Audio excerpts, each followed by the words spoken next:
Hello বন্ধুরা, আশা করি তোমরা সবাই ভালো আছো। তো দেখুন, আবার আমি আমার ফার্মে চলে এসেছি। তো ফার্মে এসে দেখছি যে আমার লিটারের কন্ডিশন খুব একটা ভালো নয়। তো আজকে আমি এসেছি লিটার মেনটেন্স বিষয়ে কিছু কথা বলতে। তো এটা শুনবেন মন দিয়ে, আশা করি আপনাদের কাজে লাগবে। কাজে লাগার কথা আমার মনে হয় যেটা, আর আমি যেটা বলবো এভাবে করবেন তো ভালো হবে আশা করি। দেখুন, লিটারটা দুটো পিকচার তুলেছি। তো একটা ভালো, একটা খারাপ।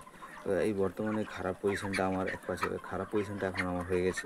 তো ওটাকে ভালোর মতো করতে হবে। ভালোর মতো করতে গেলে আমাকে একটু খাটতে হবে। সেটা হচ্ছে লিটারটাকে চালিয়ে নিতে হবে।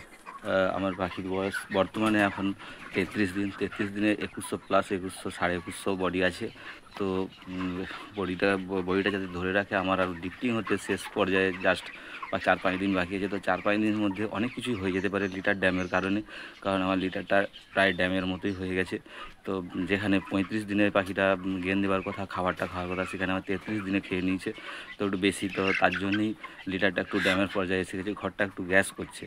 তো ঘরে গ্যাসটা কাটাতে গেলে গ্যাসটা তো কাটাতেই হবে, কারণ গ্যাস থাকলে, ফার্মে যদি গ্যাস থাকে তাহলে সাউন্ড আসতে পারে, ওয়েট লস হতে পারে, ওয়েট ফলস হয়ে যাবে, বিভিন্ন কারণে অনেক কিছুই হতে পারে। তো তার জন্যে যাতে আমি ওইগুলো কন্ট্রোল করতে পারি, তো আমাকে লিটারটাকে চালিয়ে নিতে হবে একটু, যাতে মানে লিটারের যে গোড়া যে অংশগুলো, পায়খানাগুলো, ওগুলোকে চালিয়ে নিতে হবে।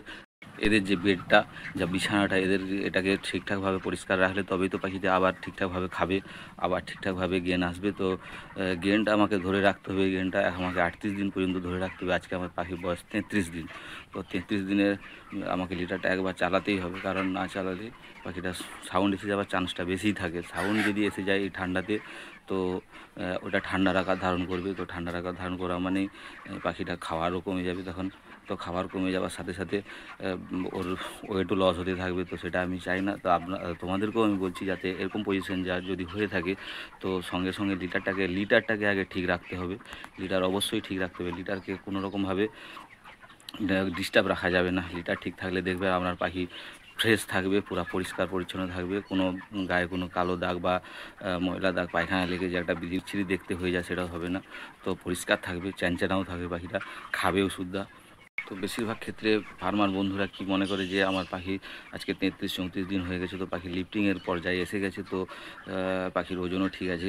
তো সেই জায়গায় আমার লিটার যদি ড্যাম হয়ে যায়, আমি ঘাঁটবো না। তো লিটার এইভাবেই থাকবে, লিটারকে আমি ঘাঁটবও না। তো পাখিটা যদি মনে করে, ফার্মার যদি মনে করে যে এটা সম্পূর্ণ ভুল, তো এই গেনটাকে ধরে রাখতে গেলে আস্তে আস্তে গেনটা ঠিকঠাক দিবে, যে 80-90 গ্রাম করে যে পার ডে দেয়। তো যদি আমি লিটারটাকে কন্ট্রোল করতে পারি, মেনটেন্স করতে পারি ঠিকঠাকভাবে, তো তাহলে পাখির এই যে গেনটা ধরে রাখবে। না হলে ওয়েট যেখানে আপনার 80 গ্রাম 100 গ্রাম করে বাড়ার কথা, সেখানে আপনার 20 গ্রাম 30 গ্রাম করে বাড়বে। কিন্তু ফিড খেয়ে নেবে। ফিডটা খেয়ে নিলেও কনজামশানের দিক দিয়ে দেখবেন যে সম্পূর্ণ গন্ডগোল হয়ে গেছে, এফসিআর হাই হয়ে যাবে। তো সেটাকে কন্ট্রোল করতে গেলে আপনাকে লিটার অবশ্যই ঠিক রাখতে হবে। পাখি ঠিক থাকলেও, ছোটো থেকে যদি পাখি আপনার ঠিক থাকে, তাও ঠিক রাখতে হবে। আর যদি পাখির প্রবলেম থাকে, তাও আপনাকে আপনার পাখির যে বিছানা, যে বেডটাকে, ওটাকে ঠিক রাখতে হবে, অবশ্যই ঠিক রাখতে হবে। কারণ এর উপরেই টোটাল পাখিটা বসবাস করে। তো একে অবশ্যই সবসময় ঠিক রাখতে হবে। বেশিরভাগ ফার্মার এই ভুলটাই করে, যাতে এই ডিস্টার্বটা, তার ফলেই বেশিরভাগ ফার্মারে এসে যায়। সাউন্ডের যে প্রবলেমটা, এটা তো অবশ্যই আসে। সাউন্ড এসে যাওয়া মানেই পাখি টোটাল খাওয়া মানে বন্ধ হয়ে যাবে। যেখানে 100% ফিড খেত, সেখানে আপনার খেয়ে নেবে, খাবে 20%, 30%। তাতে কি আপনার কনজামশন বেড়ে যাবে, কিছু লাভ হবে না তাতে, বরঞ্চ ক্ষতিই হবে।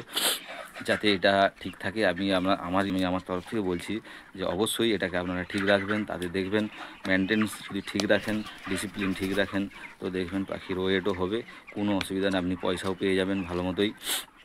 শীতকালে বিশেষ করে যেটা ব্যাপারটা থাকে, যে আপনার লিটার যদি ড্যাম হয় শীতকালে, এটাই ব্যাপার একটা। লিটার ড্যাম হওয়া মানেই আপনার পাখি সাউন্ড এসে যাবে। সাউন্ডটাকে আপনাকে কন্ট্রোল করার জন্য লিটারকে আগে ফ্রেশ রাখতেই হবে, ফ্রেশ করতেই হবে। না হলে আপনার সাউন্ড এসে যাবে। সাউন্ড এসে যাওয়া মানে টোটাল ব্যাপারটাই সব গন্ডগোল হয়ে যাবে। তো বন্ধুরা, আমি এটাই চাই যে আপনারা এইভাবে করুন, লিটারকে সবসময় ফ্রেশ রাখুন। তো দেখুন, আমি দেখাচ্ছি আমার লিটার কীভাবে ড্যাম হয়েছে, দেখাচ্ছি আমি। দেখুন, এই যে এই যে মালগুলোকে আমাকে চালিয়ে নিতে হবে, ঠিক আছে? তো এটা লাগবে একটু সময় লাগলেও, এই জিনিসটা যদি আমি কষ্ট করে একটু করে নিতে পারি, তো সব দিক থেকে দেখবে ঠিকঠাক থাকবে। তো ঠিক আছে বন্ধুরা, আমি লিটার মেনটেন্স নিয়ে কিছু কথা বললাম, যদি ভুল তো যদি কোনো আমার মেনটেন্সে ভুল হয়ে থাকে আপনারা কমেন্ট করে জানাবেন। তো আমারও শেখার ব্যাপার থাকে, সবই যে আমি জানি তা নয়। তো আরও আমার থেকে আরও অভিজ্ঞতা বা আরও বহুদিনের ফার্মাররা আছে, তারা অনেক কিছুই জানে। সেখান থেকে কমেন্ট করলে আমি সেটা আরও ভালোভাবে শিখতে পারবো। ঠিক আছে, চলুন বন্ধুরা, ভালো থাকুন, সুস্থ থাকুন। তো আমাকে আমার চ্যানেলটিকে লাইক, সাবস্ক্রাইব আর শেয়ার দিয়ে আমার চ্যানেলটিকে একটু বাড়িয়ে দিবেন, যাতে এগোতে পারি আমি। তো ঠিক আছে বন্ধুরা, চলুন, ধন্যবাদ, থ্যাংক ইউ।